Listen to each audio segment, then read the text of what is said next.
Hello friends, இன்னைக்கு உங்களுக்காக புதிய கதையோட தான் வந்திருக்கேன். இந்த கதை கண்டிப்பாக இன்ட்ரெஸ்டிங்காக இருக்கும். சரி, கதை இன்ட்ரெஸ்டிங்காக இருக்குன்னு சொன்னா மட்டும் பத்தாது. நம்ம கதையோடைய டாபிக்ல டைட்டில சுருக்கமா பார்ப்போம். என்னன்னா, நம்ம கதையில சுமார் 3 பேர் இருக்காங்க. கணவன், மனைவி. இது இல்லாம இவங்க வீடு வாடகைக்கு எடுத்த வீட்டு ஓனர். சரி, கணவன் வந்து எப்ப பார்த்தாலும் குடிச்சு குடிச்சு ரொம்ப வருமானமே இல்லாம ரொம்ப வறுமையில இந்த குடும்பம் வாழ்ந்துட்டுருக்கு. இதன் காரணமாக தான் ரொம்ப பிரச்சனைகள்ல வாழ்ந்துட்டு இருக்க நேரத்தில திடீர்னு வீட்டு ஓனர் வந்து பணம் கேட்குறாரு.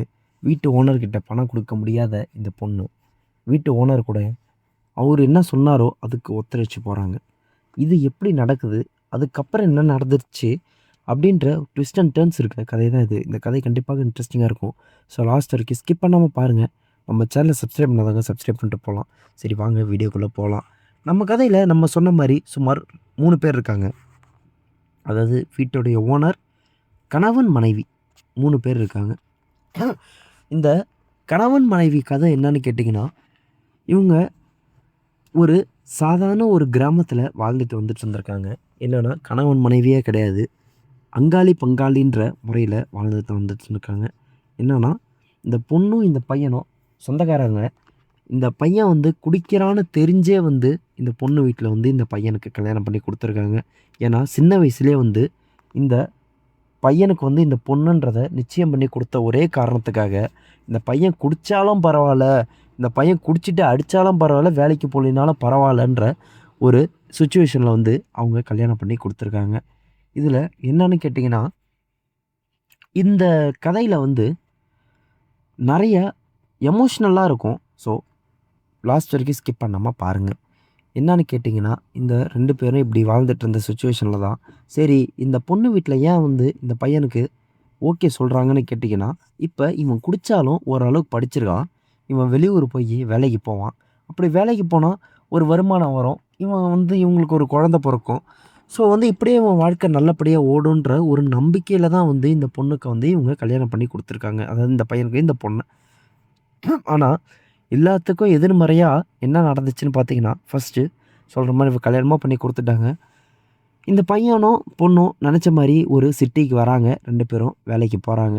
இப்படி வேலைக்கு போற சிச்சுவேஷன்ல தான், இந்த பொண்ணுக்கு உடல்நிலையில ஒரு சில குறைவு வரதுனால, இந்த பொண்ணு வீட்ல இருக்காங்க. இவன் மட்டும் தான் வேலைக்கு போயிட்டுருக்கான். இவன் வேலைக்கு போயிட்டுருந்த இந்த சிச்சுவேஷன்ல தான், இவங்க மனைவி வந்து கர்ப்பமா ஆவாங்க. இவன் வந்து ஒரு தகப்பனா ஆவலான்ற ஒரு ஆசையில இருந்திருப்பான் போல. ஆனா, அதற்கான வாய்ப்புகள் இல்லாத மாதிரியான விஷயம் தெரிய ஆரம்பிச்சோனே, திரும்பி எப்பயும் போல பழைய குடி நிலைமைக்கு போறான். எப்ப பார்த்தாலும் குடிக்கிறான், குடிக்கிறான், குடிச்சுக்கிட்டே இருக்கான். இப்படியே குடிச்சுக்கிட்டு ஒரு அளவுக்கு மேல வந்து இவன் ஆஃபீஸ்க்கு போறான். ஆஃபீஸ்ல என்ன சொல்றாங்கன்னா, "இப்படியாப்பட்ட ஆளு எங்களுக்கு தேவை கிடையாதுன்ட்டு" இவன அடிச்சு தொரத்தி விட்டுர்றாங்க. இவன் அடிச்சு தொரத்தி விட்டோனே வருமானத்துக்கான பிரச்சனை வர ஆரம்பிச்சுச்சு. இப்ப மனைவி வீட்ல வந்து ஒழுங்கான சப்போர்ட்டும் இல்ல. ஏன்னா மனைவி வீட்லயும் நெறைய பிரச்சனைகள்ல இருக்காங்க. அவங்களே பல பிக்கல் புடுங்கல்ல இருக்கும் ஒரு காரணத்தினால, அவங்க எந்த விதமான இதுவும் என்னால பண்ண முடியாது, உதவி பண்ண முடியாதுன்ட்டு கைய விரிக்கிறாங்க. இப்ப வேற வழியே இல்லாம இவன் திரும்பி வேலைக்கு போய் தான் ஆவணும்.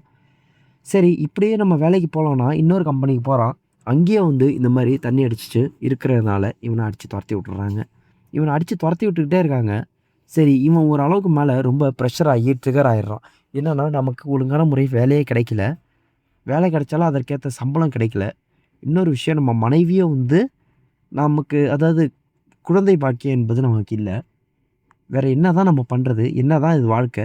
அப்படின்ட்டு நமக்கு எத பத்தியும் நம்ம இனிமேலு கவலைப்படக்கூடாது. இன்னொரு 1 வருஷத்துக்கு சந்தோஷமா இருக்கணுன்ட்டு எப்ப பார்த்தாலும் தண்ணி அடிக்க ஆரம்பிக்கிறான். வீட்ல பிரச்சனைகள் அதிகமாவுது. எப்ப பார்த்தாலும் மனைவிய போட்டு அவ்ளோ அடி அடிக்கிறான். அவனுக்கான முக்கியமான ஒரு டென்ஷன் என்னன்னா, மனைவிக்கு குழந்தை இல்லன்ற ஒரே ஒரு காரணம் தான். இப்ப இவங்க ஒரு சொந்த ஊர்லேருந்து வெளியூர் வந்து வாழ்றாங்கன்றது நான் அப்பயே சொல்லியிருக்கேன். ஸோ, அப்படி வாழ்ற சிச்சுவேஷன்ல என்ன ஆகும்? வாடகை வீட்ல தான் இருப்பாங்க. இப்ப ஆல்ரெடி இவங்களுக்கு பல இஎம்ஐ பிரச்சனைகள் இருக்கு. இஎம்ஐ பிரச்சனை இருக்கிற காரணத்தினால இவனும் வேலைக்கு போல. வெளியிலேருந்து கடன்காரன் வந்து கத்திட்டு இருக்கிறான். "என்ன நீ இப்படி பண்ணிட்டுருக்க? என்ன நீ பண்ணிட்டுருக்க? எனக்கு எப்படி கடன குடுக்க போறன்ற" பிரச்சனைகள் ஏற்பட ஆரம்பிக்குது. இந்த சிச்சுவேஷன்ல வீட்டு ஓனரு ரொம்ப பிரஷர் பண்றாரு. வந்து "வீட்டு வாடகைய குடுங்க" அப்படின்ட்டு.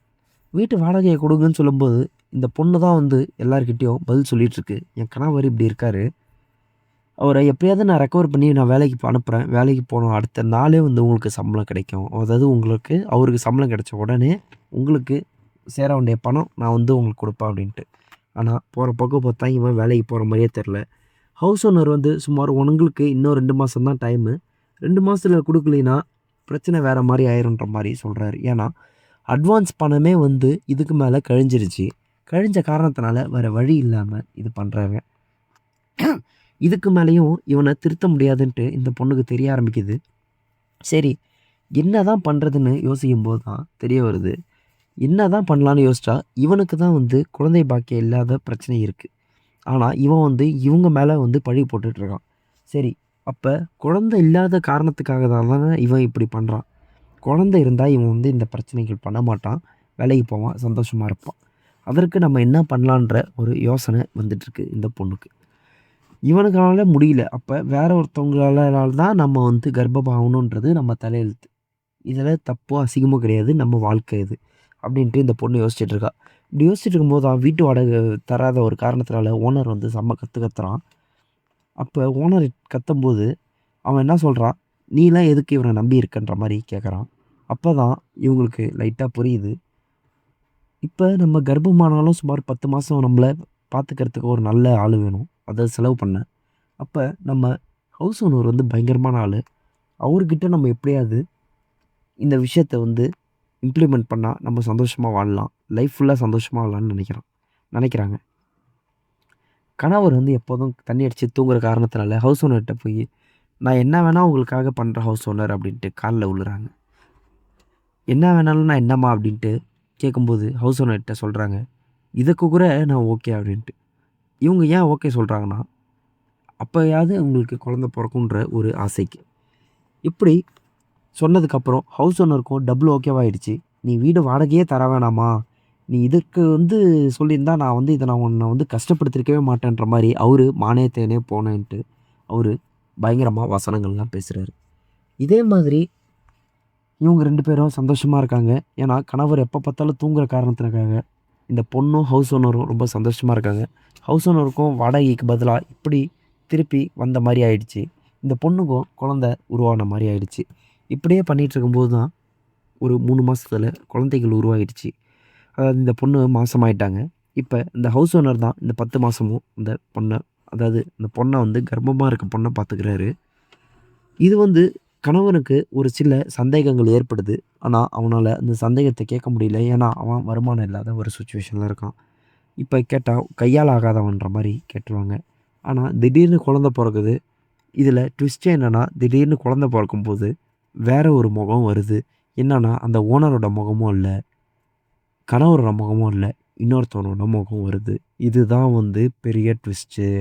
இந்த கதையுடைய பார்ட் 2 வேணும்னா, நம்ம கதைய லைக் பண்ணி, சேனல சப்ஸ்கிரைப் பண்ணி, வேணும்னா கமெண்ட் பண்ணுங்க. அப்ப நான் இந்த கதையுடைய கன்டினியூட்டிய சொல்றேன். இந்த கதை பிடிச்சிருந்தா லைக் பண்ணுங்க. சேனல பிடிச்சா சப்ஸ்கிரைப் பண்ணுங்க. அடுத்த நல்ல கண்டென்ட்ல சந்திப்போம். நன்றி.